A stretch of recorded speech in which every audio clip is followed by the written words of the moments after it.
We are in a time where we don't marry what we like, we marry what they like on social media. You did not hear me. So they are manifestations. They can be micro, but they're still manifestations. So they care for you. They even send you a text that I love you, but it's the love of a demon. So they do not care about your calling. And some might even care to a certain level. It's only when you touch their demon. Do you understand when the Bible talks about Jezebel? Read it. Even the book of Revelation will tell you that spirit of Jezebel is in church, because he says for it you allow that woman to preach. So who is Jezebel? Behind the pulpit. And pastors are trying to find Jezebel among the crowds. One son of mine was upstairs last week. When I say son here, I don't mean like, you don't need to be close to me. As long as your spirit embassy, you're my son and daughter. Alright. And there are others, of course, in other churches. That's your sons and founders of other churches. But no, notice. So I was telling people, bring that one. After service, I was saying, I said, look, I have a problem and you heal HIV in the church. Can you pray for me now? I said, what happened? You have it? He said, yeah. What happened? I know this lady, then this lady. I said, but why didn't you use protection? I'm very practical. I'm not going to start with, why did you not stop it? I'm dealing with the natural stuff now. Because any question I'm going to give him, he will not receive. Any question, he's not going to take it because it's already happened. Now he has seen healings, but in those healings, 1 or 2 might not get healed. And some of those 2 that don't get healed, maybe after 2 months they come back and boom, it has happened. And they go to the hospital and they check. Yeah, no more HIV. He said, Dad, this girl, see, we used to love each other in school. And he said, no, we don't need to do that. We can't use protection. See, why are we like this? We used to be, we know each other from way back. It's like, we are trying to fence now 1,000 hectares of land that we own, of course, Fort Moriah. Now, there is a dam there. So I'm going in there with my people. The people say, oh, we will swim here. I said, don't swim. They said, there is not even a crocodile. I said, oh, did you check? They said, there are no crocodiles in this place. Nothing, zero. I said, listen, were you here last night? What if there is a crocodile from Tilly that traveled all the way overnight and it's in there? So we know each other. You can't use protection because we know each other. We are friends. Wow. Your friendship is powerful. It's a contraceptive.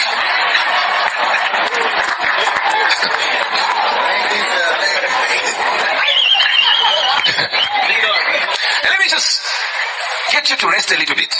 Even the same protection you call condoms, they are not 100% proof. No, not because there's something that happened to it. Just as the plastic, you're not safe. Oh, you did not know this. Learn it. You're learning from church now.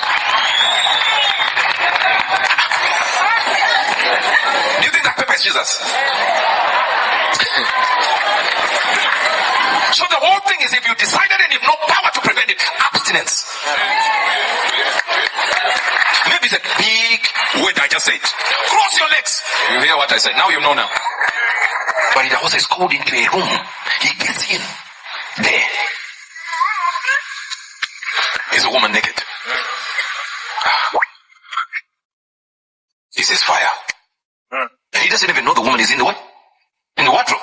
He says fire. Close it. Fire. He hears screams out.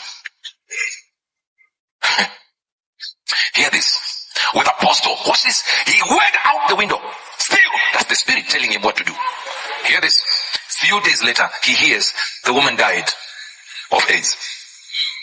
Maybe 14 days later. Did she die of AIDS? Or she had AIDS when she died? No, you didn't. Am I still talking here?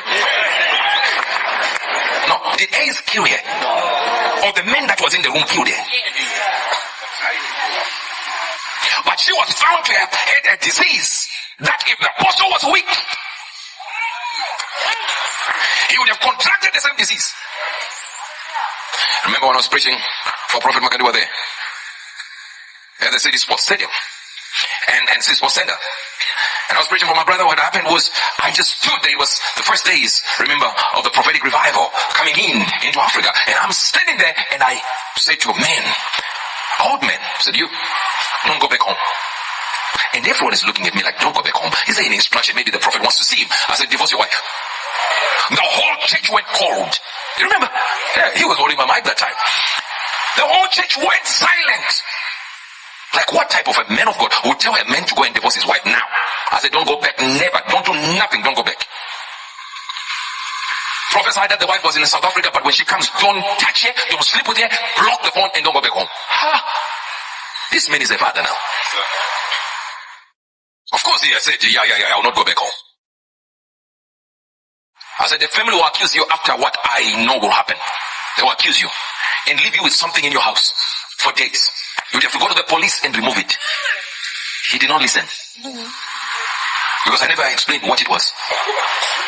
Coming back, went back to UK, came back. As I was ministering, I hear, there is a man here you prophesied to and told him to go and divorce the wife. The wife came back from South Africa. AIDS. Of course, you went through with the whole thing. No window to run away. Now he's here. He wants healing. How? For what? For the same disease. What do you mean? Where is the wife? The wife died. And what happened? Because I heard they were going to leave you with something. They said they left the body. The family said, I caused it. And they left the body in the room. Said, you deal with it. We will not collect our child. Imagine one prophecy is telling you the manifestation will come in form of AIDS. Now, this is why we need discernment. The manifestation will come through.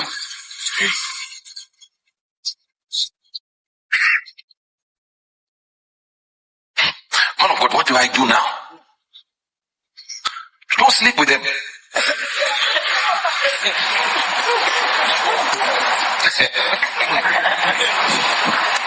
I'm trying to help you.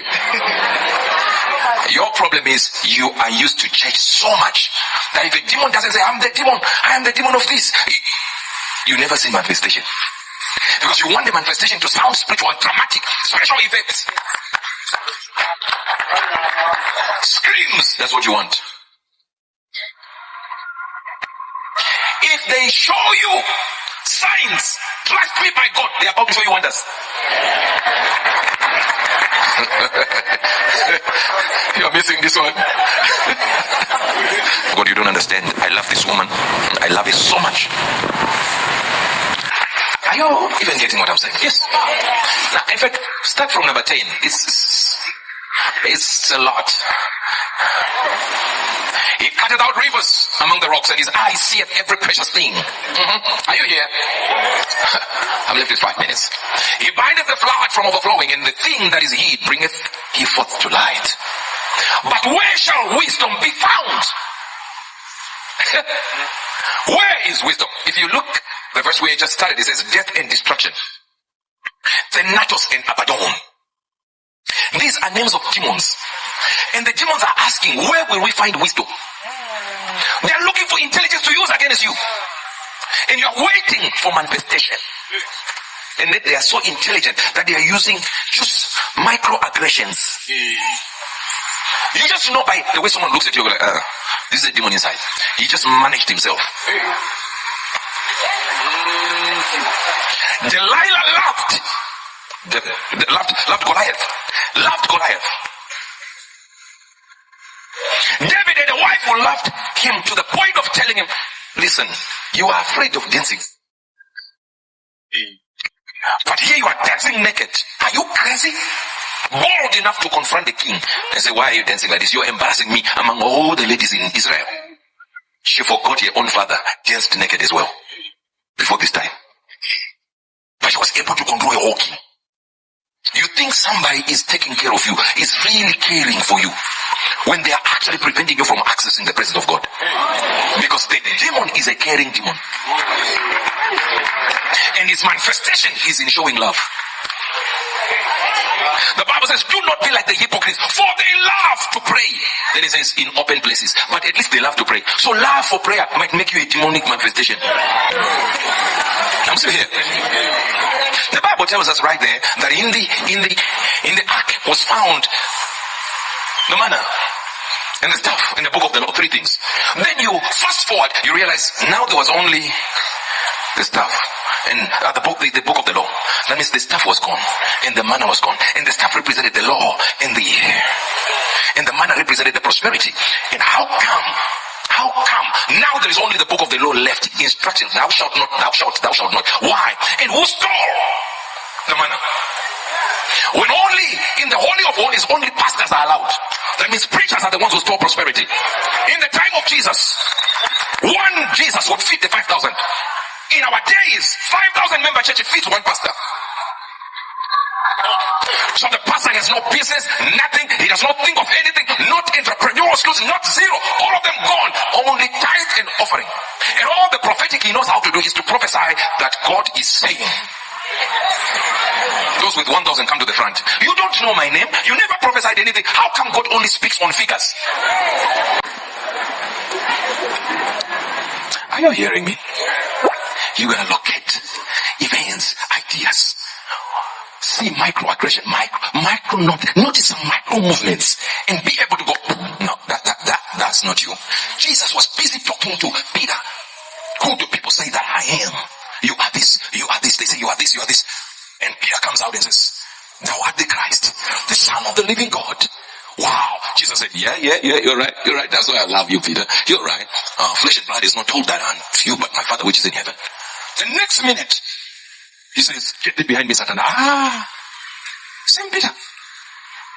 He was able to notice when the devil is just entered. And God had just spoken. Now you don't know. Everything is God. If a man is a man and he is a Christian, everything that comes out of his mouth. No. That's why I tell you, don't trust me, trust Jesus. Because I can let you down anytime. That's what the Bible says. Follow me as I follow Christ. Where I don't follow Christ, don't.